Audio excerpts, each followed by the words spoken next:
Olá, pessoal! Agora a gente vai começar o segundo tópico em regulação emocional, que são a utilização das ferramentas para a dor crônica. A gente vai fazer a primeira etapa, logo logo vai vir a segunda. E a gente vai falar de consciência e compreensão das emoções e da aceitação do estado e da resposta emocional nos pacientes com dor crônica. E eu convido vocês a passear um pouquinho, por esses domínios desse construto que seria a regulação emocional, descrito no ano de 2004 por autores relacionados a estudos da psicologia, em que eles identificam 4 domínios essenciais. O primeiro deles seria consciência e compreensão das emoções, a aceitação do estado e da resposta emocional, que é o que a gente vai ver agora, a capacidade do indivíduo em controlar comportamentos impulsivos para agir de acordo com objetivos pessoais quando ele é deparado com uma emoção negativa, e, por fim, o uso de estratégias adequadas de regulação emocional, de maneira flexível para agir de acordo com seus objetivos pessoais e as demandas contextuais. E eu quero trazer vocês um pouquinho agora para uma cena que pode acontecer comumente no consultório, quando o paciente chega e preenche lá a escala de funcionalidade específica, elencando as 3 tarefas que ele tem mais dificuldade para fazer e que ele gostaria de recuperar, em que, por exemplo, ele escreve que tem uma dor lombar e dificuldade de abaixar, e a gente guarda essa informação e parte, então, ali para uma entrevista, para entender um pouquinho o que aconteceria com aquele paciente. E aí, normalmente, a gente já fica ali esperando a hora dele dizer que tem essa dificuldade, porque a gente também já estudou o modelo medo-evitação e sabe que muitas das vezes esse paciente evita esse movimento porque ele tem medo. E ali, quando ele fala pra gente que deixou de dobrar ou que deixou de abaixar para amarrar um sapato, para pegar um objeto no chão, a gente, assim que termina a fala dele, comenta: aí você ficou com medo de abaixar para arrumar o sapato, presumindo que ele evitou pelo medo. E aí ele responde pra gente: não, eu parei, não continuei, porque doía, Uma resposta que não seria o que a gente esperava, já que a gente imagina que ele mesmo prossiga e fale: realmente, eu fiquei com medo. Muitas das vezes esse paciente não reconhece, ele não tem consciência e compreensão da emoção. Mas não é só porque ele tem essa dificuldade, não. Nós, clínicos, com as nossas habilidades também, precisamos trilhar esse caminho junto com o paciente. Mas a gente não ficou satisfeito ainda. A gente chega perto desse paciente, tem lá nas nossas folhinhas, no nosso material, nas nossas lâminas, o ciclo do medo e da evitação, se aproxima desse paciente e fala: não, vem cá. Pega a prancheta e fala para ele: eu vou te mostrar que você tem medo sim. E explica para ele, por A mais B, o porquê que ele não executou aquele movimento. E diante de todo aquele ciclo que a gente vê, com possibilidades, um medo que retroalimenta outro pensamento e exacerba uma outra emoção, com a presunção de que fique claro para esse paciente que naquele momento ele vai entender a dor e o porquê que ele não executa aquele movimento. Essa é a hora que aquele paciente vira para a gente e fala assim: ah, tá. Muito provavelmente não fez sentido para ele aquilo que você estava fazendo, E é por isso que a gente precisa investir nessa aliança terapêutica, aumentar essa conexão com o paciente, utilizar estratégias para que a gente possa realmente levá-lo a entender o que seria ter consciência e compreender aquela emoção que está acontecendo com ele naquele momento no consultório, quando ele deixa de executar uma tarefa lá na atividade de vida para seguir com os propósitos de vida dele. E eu trago para vocês a importância de investir nessa aliança terapêutica, Eu digo de tomar pílulas da conexão com a emoção desse paciente, porque o que a gente realmente quer é que esse paciente tenha uma reestruturação cognitiva e entenda que existe uma maneira diferente, uma maneira alternativa de lidar com essa emoção e com os pensamentos que exacerbam ela. E é disso que a gente vai falar agora. Quais seriam as ferramentas para que a gente possa aumentar a consciência e compreensão desses pacientes? Primeiro de tudo, seria entender e fazer com que esse paciente também entenda a biologia das emoções. Fazer com que esse paciente identifique as emoções que ele tem, quando as tem, E quando elas se intensificam. Nomear e ampliar esse repertório emocional. A gente viu que das emoções básicas é possível que existam emoções derivadas ou até mesmo sentimentos relacionados a elas. E, por fim, compreender a semântica da emoção, a qual campo semântico e a qual campo de sentimentos e pensamentos uma única emoção pode levar. O que seria necessário para a gente aumentar essa conexão, para essas pílulas da emoção promoverem de fato a reestruturação cognitiva? O primeiro passo é me conectar de fato com a história que está acontecendo ali na minha frente. Me aproximar, me entregar para a história que aquele paciente levou para o consultório e mais ainda para a história de vida que ele traz. é que eu tenha uma atitude receptiva, validadora, compreensiva, diretamente sem julgamento do que está por vir, né? Diante ali de toda aquela emoção exacerbada. No meu caso especificamente, a gente fala de abuso sexual, a gente fala de momentos do casamento em que pode acontecer uma segunda parceria. Então, estar com uma atitude aberta, sem julgamento, é fundamental para que esse paciente realmente sinta que a gente está conectado com ele e principalmente por ele.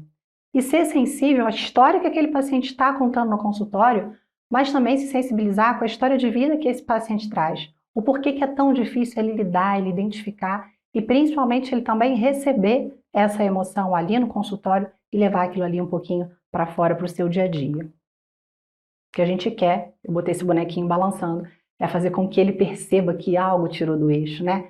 Que algo tirou ele da base e que a gente está ali para ser um copiloto, atuar como um farol, ajudando ele nesse processo. Entendendo a biologia das emoções, o que seria isso? A gente fala muito de neurobiologia, eu sei que vocês estão muito acostumados com esse conceito, e pode parecer que nesse momento a gente vai explicar para esse paciente a neurobiologia das emoções. Não seria isso.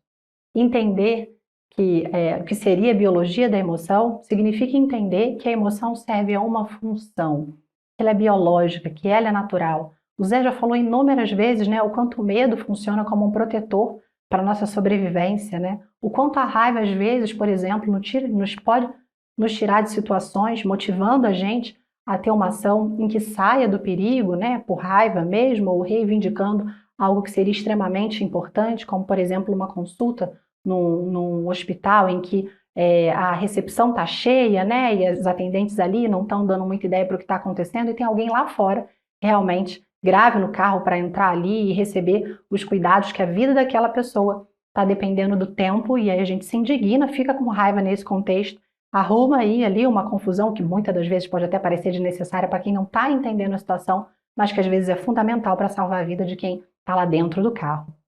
E as emoções, elas são biológicas porque elas são incontroláveis. A gente não tem um botãozinho, a gente não tem aí o controle das emoções. O que a gente pode controlar são os comportamentos, né? E tentar modular um pouquinho os pensamentos referentes a ela. Mas elas são biológicas à maneira de que a gente também não consegue controlar uma emoção, assim como a gente não consegue controlar a sede ou a vontade de fazer xixi. Como o Paul Ekman falou e como Darwin postulava, elas são filogeneticamente transmitidas e, portanto, comum, né, a todas as espécies. As emoções, como eu falei agora, elas são trabalhadas para que gradativamente a gente possa senti-las com menos intensidade, mas também, quando isso não é possível, que a gente possa ter ações de gerenciamento que façam com que aquela emoção não impacte tanto os nossos objetivos de vida. Mais uma vez, o que a gente controla são as reações, o comportamento, e não as emoções. Como a gente viu, identificar uma emoção para o paciente que tem dor crônica nem sempre é fácil. Lá naquele estudo sobre abordagem transdiagnóstica e dor lombar, a gente conseguiu perceber que esses pacientes têm falta de consciência emocional, exatamente sobre isso que a gente está falando. E aí eu vou trazer para vocês, mais uma vez, um exemplo do que pode acontecer no consultório. A gente acha que tende a levar esse paciente para a identificação de uma emoção, mas na verdade a gente está indo numa direção contrária ao que seria uma via de facilitar esse momento para a gente na clínica. É aquele momento em que a gente pergunta, o paciente está no consultório, está sentado, está contando a sua história, a gente pergunta para ele o que você sente quando dói. Apesar de ser, né, uma pergunta aberta, a gente pergunta como você se sente por não fazer. Às vezes a gente desconsidera o contexto, que aquele paciente está ali, está sentado, está satisfeito, está um pouquinho mais tranquilo porque está sendo atendido, está sendo compreendido, e faz uma pergunta às vezes muito direta, mas que se distancia desse momento de identificação emocional. E aí é quando esse paciente às vezes hesita em responder, ou então responde para a gente assim, eu fico triste por não conseguir, né? É pouco, né? Porque a gente gostaria. Identificar a tristeza, que seria uma emoção comum, é claro, ele está ali sem executar as suas atividades, ele está com um grau de sofrimento importante para a dor, mas eu quero levar vocês a um momento clínico para vocês entenderem o quanto a gente pode explorar esse momento, que seria levar esse paciente na linha do tempo, na identificação das emoções. Tenta um pouquinho viajar com esse paciente lá por início, né, para onde aquela dor começou, e instrua ele com perguntas. Me conta então, em que momento isso aconteceu? Aonde você estava, né? O que que ele estava fazendo antes de executar um movimento que doeu? Como é que estava a vida dele naquele momento? Como ele interpretou aquele fato depois de ter acontecido? Como ele interpretou aquele momento de dor? O quão grave ele avaliou que aquilo fosse? Qual foi a sensação física que ele sentiu, né? Além da dor, ele sentiu alguma outra coisa? Por temer, por exemplo, que aquele episódio teria sido grave? E por fim, quais foram os comportamentos expressivos ou expressões que esse paciente adotou que estavam associados àquele movimento e àquele episódio de dor?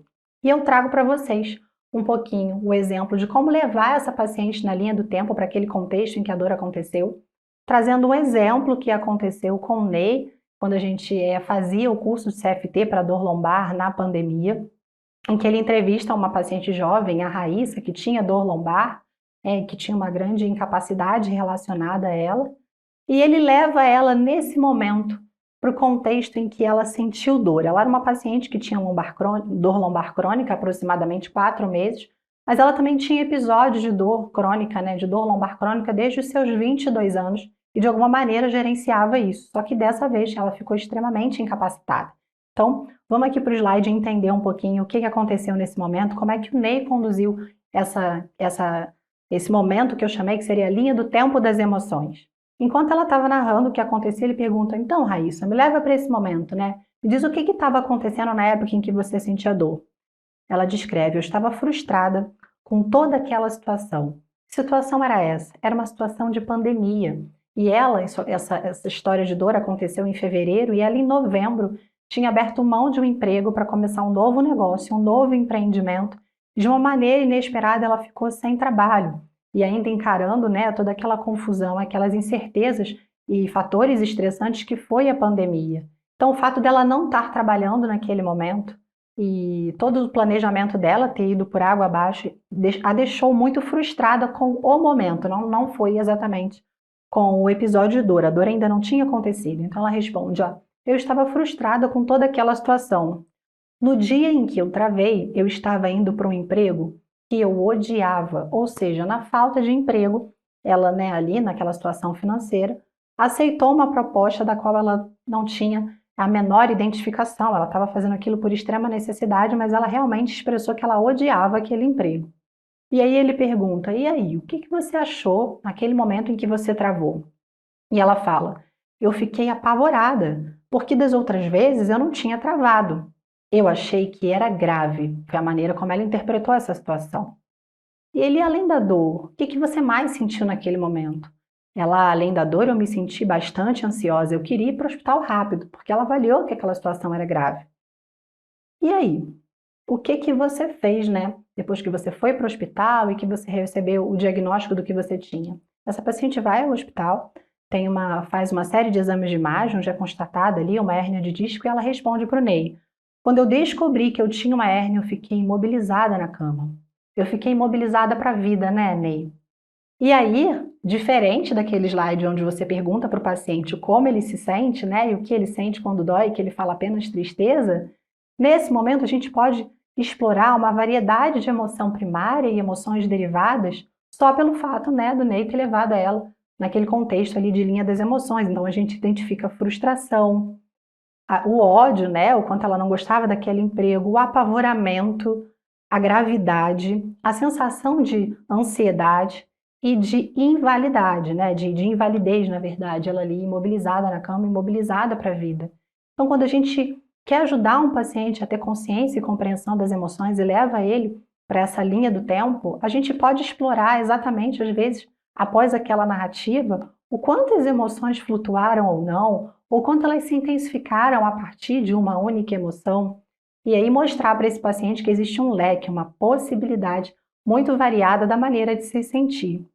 Esse seria um processo mais adequado para a gente entender, levar esse paciente a ter consciência e compreensão das suas emoções.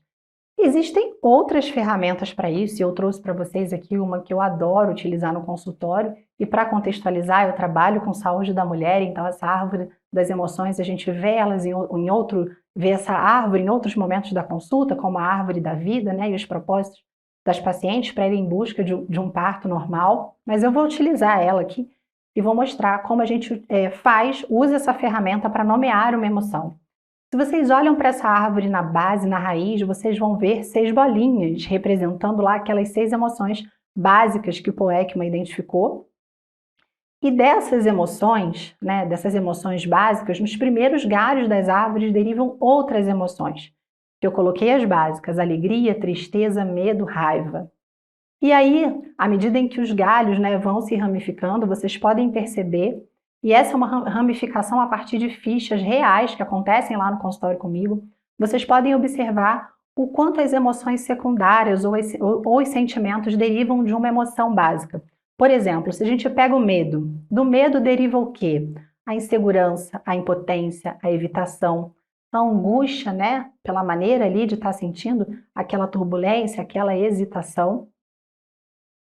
E de que maneira a gente constrói essa árvore com a paciente? Constrói de uma maneira colaborativa. Na verdade, não pode não ser exatamente no momento inicial que você fala para essa paciente: vamos construir uma árvore da emoção. Você pode ir anotando, fazendo anotações de emoções que surgem, né, durante a narrativa dela, preencher essa árvore e no final mostrar ali com ela colaborativamente como você construiu essa sequência de emoções. E isso pode ser feito no momento da entrevista motivacional. Isso pode ser feito no momento da exposição gradual. Isso pode acontecer para você dar essa árvore da emoção para levar para essa paciente preencher e ela mostrar ali como ela se comportou, como ela sentiu, como ela identificou aquelas emoções durante a semana, ou então, às vezes, diante de um dia em que as emoções foram mais intensas. E o que seria muito importante para a gente compreender o quanto é importante ramificar e construir uma árvore da emoção é que muitas vezes uma emoção básica ela não diz exatamente o que o paciente está sentindo. Como eu falei, da palavra medo derivam outras sensações e outras emoções secundárias, mas o medo por si só, ele não necessariamente diz o estado em que essa paciente se sente. Medo pode ser muito pouco perto ali do que ela precisa dizer para a gente, quais seriam as ferramentas necessárias para lidar com essas emoções secundárias. Por que eu falo isso? O pavor, por exemplo. O pavor leva à esquiva. O pavor, né, ao invés do lugar da palavra medo, pode fazer com que a gente na clínica precise utilizar técnicas como, por exemplo, supressão, que lá no início da avaliação a gente viu que seria negativa. A gente usa a supressão, por exemplo, para afastar um paciente de uma crise. Então seria importante identificar um pouquinho como seria esse medo, que ações acontecem depois que essa paciente fala ali que tem o medo, e identificar quais são as características que ela tem.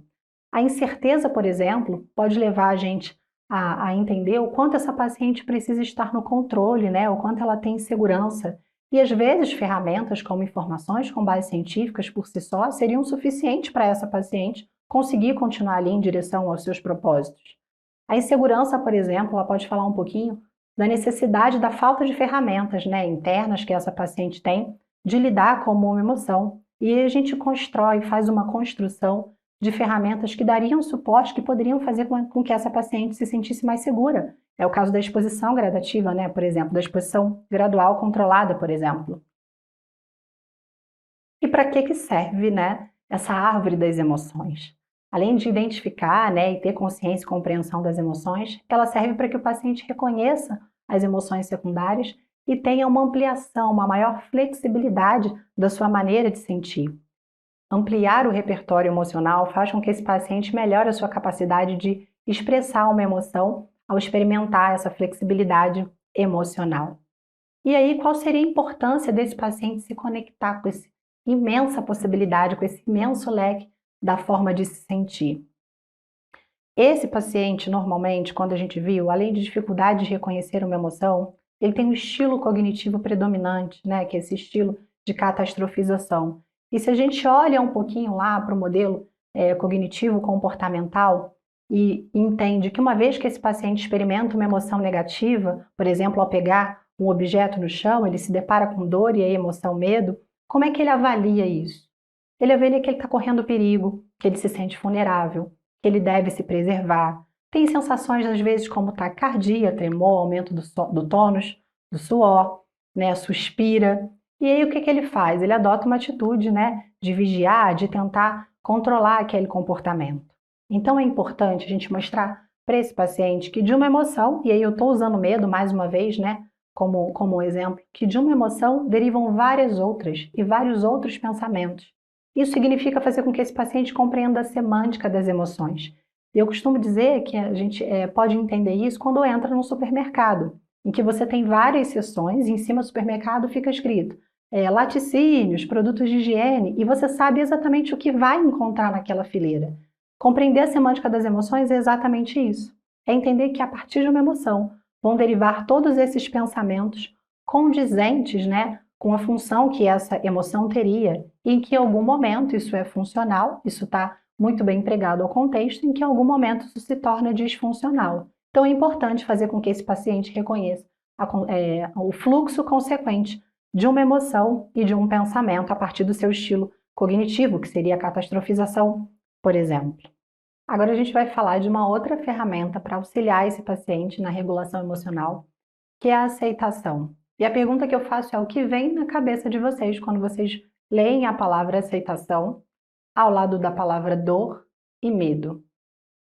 Para entender um pouquinho como é que acontece essa conexão na cabeça do paciente de vocês, a gente precisa voltar lá no módulo anterior e entender qual é o estilo cognitivo desse paciente pensar. A gente viu que a partir de uma experiência prévia de dois, esse paciente tem um estilo cognitivo da catastrofização, do medo, com suas correspondentes sensações físicas, né, e o comportamento de evitação. Esse paciente, por mais que ele tenha lutado, né, contra esse estilo cognitivo e contra a sua dor, a gente precisa entender que essa era a única ferramenta que esse paciente tinha para lidar com essa situação.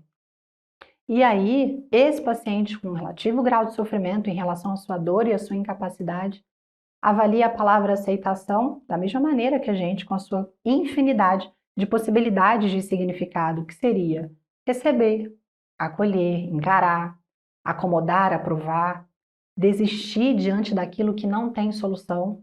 Só que olhem lá para cima, essas palavras estão associadas a quê? Ao medo, que é uma emoção, e à dor, que é aquele estado que o paciente está. Fica fácil para vocês entenderem que esse paciente tranquilamente acessa a palavra aceitação da sua dor, né, ou do seu medo, como se forçar a encarar a dor, como desistir de lutar diante da dor e do sofrimento. E às vezes ele mesmo, quando a gente lança essa palavra no consultório, pode perguntar para a gente: mas você quer o quê? Quer que eu desista de tentar? Eu estou tentando me tratar, eu estou aqui. Então, talvez o primeiro passo é esclarecer o que significa a palavra aceitação.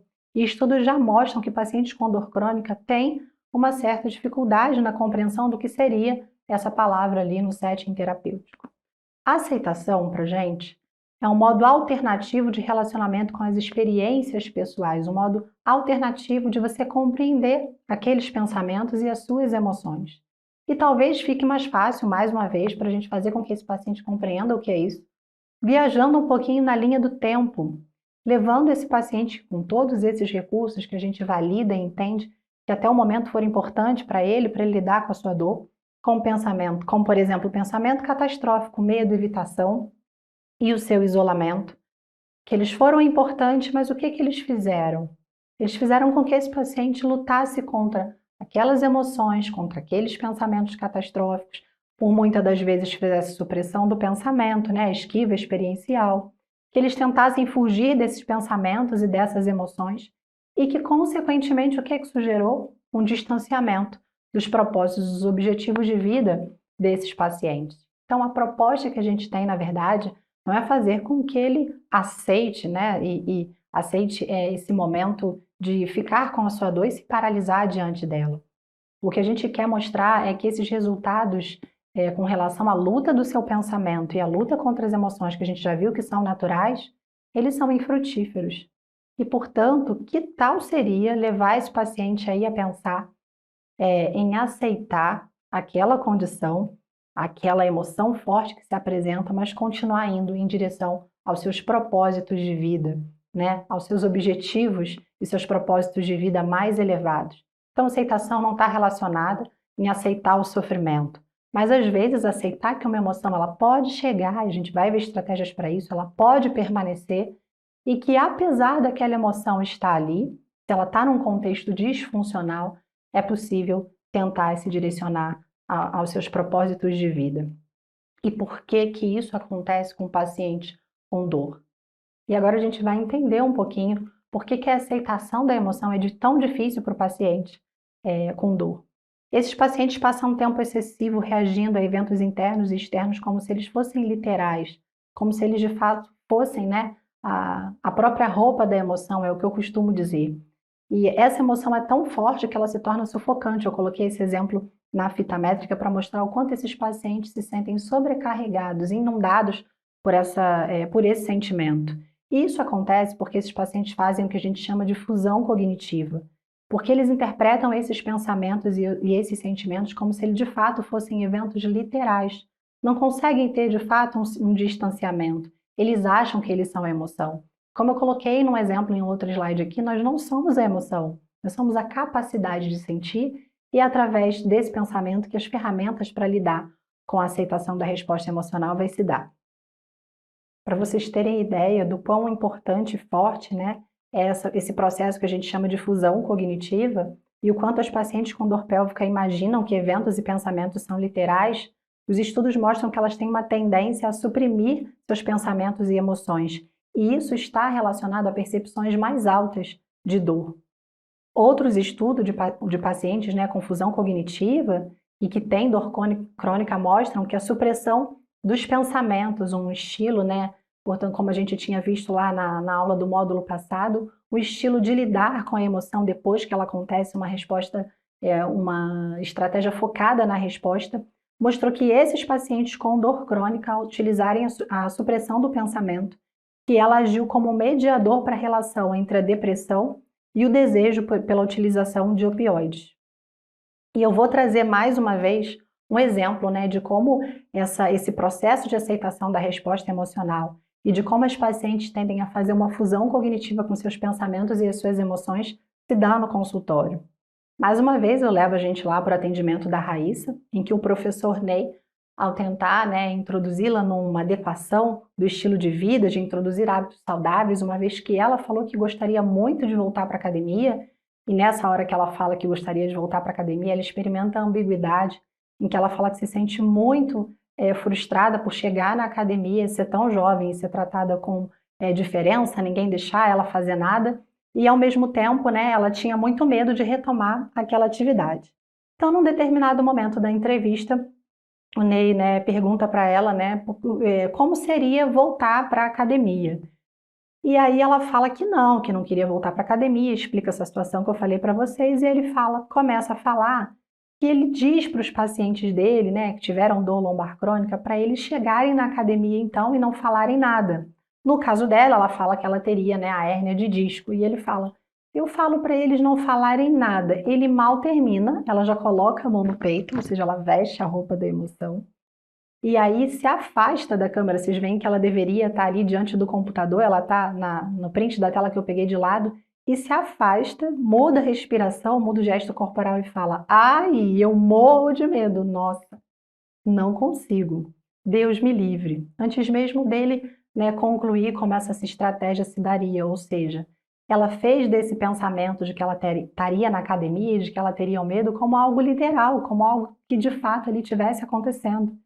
E na mínima proposta de se expor, o que ela faz? Ela se transporta para aquele momento, ela catastrofiza e imagina que algo muito ruim vai acontecer. Ela nem imaginou que estaria entrando na academia não falando nada, ela se transportou para um momento em que ela estivesse se machucando, para verem a importância, né, dessa fusão cognitiva e do quão potente ela é. E aí ele conclui, né, não, então, eu falo para eles não falarem nada, e explica que eles gostariam de serem inseridos novamente em hábitos saudáveis, eles estavam começando, só queriam um estilo de vida mais saudável, que não estariam dispostos a pegar muito peso. Aí sim ela faz a ressignificação, né, e aceita essa proposta e fica até entusiasmada em voltar. Mas é um exemplo corporal, né, corporal e verbal do quanto essa paciente veste a roupa da emoção. E agora a gente vai falar um pouquinho sobre estratégias que a gente utiliza para auxiliar esse paciente nesse processo de aceitação. Vamos falar do que é permitir sentir, do que é deixar essa emoção chegar. Vamos entender, vocês já tiveram uma aula disso com a Júlia, sobre a validação das emoções, e também vamos construir uma linha do tempo de como essas emoções são temporárias. Então a gente vai começar pelo permitir sentir, E eu vou ler um pouquinho desse trecho, né, do que seria isso para vocês. Significa ajudar o paciente a se tornar consciente das diversas estratégias que ele utilizou, com base na esquiva, né, ou no controle, a gente viu isso em alguns slides aí atrás, e o quão úteis elas foram, né, o quanto elas funcionaram, na verdade, o quanto elas levaram esse paciente a se afastarem de seus propósitos de vida. Significa experimentar plenamente uma emoção, por mais difícil que ela seja, em busca de metas que esses pacientes valorizam na vida. E a gente viu que existe uma maneira de fazer esse paciente conseguir aceitar essa emoção, sem que, no entanto, ele imagine que esteja aceitando a dor e aceitando o sofrimento. Requer um compromisso de se abrir livre de julgamento para o que quer que surja no campo da consciência. E se a gente realmente parar para pensar, vocês pararem aí a gravação agora, né, e anotarem durante 3 minutos quais são os fluxos de pensamento que vêm na cabeça, são os mais variados possíveis e às vezes eles nem se conectam um com o outro. Fazer isso de modo pleno, né, sem defesas necessárias, entendendo de fato que pensamentos e emoções podem sim, em algumas vezes, serem vistos apenas como eventos mentais, que eles de fato não estão acontecendo ali naquele momento, fazendo com que esse paciente se afaste dos seus propósitos. E aí eu trouxe um trecho do livro do Robert em que ele fala que validar as emoções reduz o medo e a culpa relativos à forma de se sentir assim. E na entrevista da Raíssa, por exemplo, ela fala uma mensagem, eu não escrevi, mas que me chama a atenção relacionada à culpa, quando o Ney pergunta, né, por que ela ainda não tinha voltado para a academia e retomado gradativamente os exercícios, e ela fala que é tanta gente falando que se ela fizer, né, ela vai se machucar, que ela não faria por medo, né, na verdade, por culpa de fazer um movimento, se machucar, e aí ter que ficar sem trabalhar, e toda aquela avaliação social do quanto eu não falei, né, eu disse que não era para você fazer. Então, valida esse paciente, valida essa emoção, o fato dela estar com medo de entrar na academia e retomar as suas atividades, tem uma série de coisas acontecendo nesse contexto, é natural que ela se sinta assim. E aí, um dos processos que a gente utiliza, né, seria a desfusão. Como eu falei lá no início, a frase, nós não somos a emoção, nós somos a capacidade de sentir. E talvez interpretar esse fluxo de pensamentos e parar de lutar contra eles, eu costumo dizer, apesar do medo, né? Não só agir apesar do medo, mas avaliar a ação, apesar de estar sentindo medo, de maneira que, ok, medo, você pode vir até desenvolver uma mente compassiva, eu agradeço por você estar aqui, na verdade você tem a função de me proteger, e de fato o medo deve ter protegido esse indivíduo durante muito tempo, mas a gente trabalhar um pouquinho essa ideia de desfusão cognitiva, fazer com que esse paciente possa se libertar daquela fita que vocês viram no slide e tirar, né, a roupa daquela emoção. No caso da Raíssa, né, o quanto seria importante ela avaliar, ela se desfusionar daquele momento em que ela se imagina, em que o Ney fala para ela chegar na academia e não revelar que tem um problema. Né, o quanto seria ela se desfusionar desse pensamento de que ela estaria pegando uma alta carga e se machucando, e entendesse que de fato aquilo ali era um evento mental acontecendo, ela não estava dentro da academia, e inclusive ele nem tinha falado sobre aquele momento em que ela executaria o exercício, ele estava falando sobre como ela introduziria o início dessa atividade lá para os profissionais que estavam na hora. E ela fala expressivamente, ai, eu morro de medo e eu não consigo. Quais seriam algumas ferramentas que eu normalmente uso no consultório com as minhas pacientes de dor pélvica para trabalhar um pouquinho essa desfusão? Eu gosto muito da metáfora da mão no rosto, em que eu peço para essa paciente colocar, né, a mão aqui bem pertinho do nariz e pergunto para ela o que ela enxerga. Eu estou querendo fazer com que ela entenda o quanto, como acontecem as ações a partir de uma emoção e de pensamentos tão próximos. É muito provável que quando ela coloque a mão pertinho do nariz, ela não consiga enxergar muito o que está ali no consultório. Na verdade, às vezes ela não consegue nem enxergar. Ela apenas enxerga, né, por entre os dedos. E ela enxerga muito pouquinho. E depois eu peço para ela afastar e pergunto, como é que está a visão agora? O que você consegue descrever do que você está vendo? E ela me descreve com precisão, apesar da mão ainda estar ali na frente, porque a gente viu na primeira aula que a gente não... as emoções são biológicas, elas vão estar ali sempre presentes. E aí ela me narra com precisão como é que está o contexto, como é que está o consultório.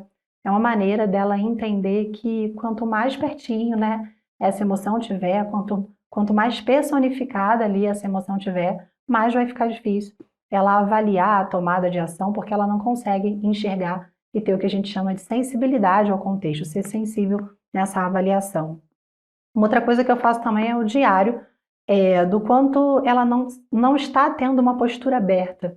E às vezes eu peço para ela fazer isso num dia de muita emoção, ou então para ela preencher esse diário durante a semana, como ela se percebe em relação à aceitação da emoção, como ela reage aos fluxos de pensamento e às emoções que vão chegando, à alta emocionalidade que ela experimenta. E por fim, a gente conversa sobre comprometer-se em adotar um modo mais reflexivo, mais pleno, que tenha comportamentos mais significativamente compensadores do que ela avalia que seria o seu propósito de vida e em direção a eles. Por fim, eu também faço a linha do tempo, vocês devem ter percebido que eu adoro uma linha do tempo, né? Quando necessário, eu faço a linha do tempo na percepção de que as emoções são temporárias. Às vezes eu pergunto durante a própria consulta, né, se essa paciente se deu conta do quanto os sentimentos que ela tem, do quanto as emoções mudaram durante aquela própria conversa.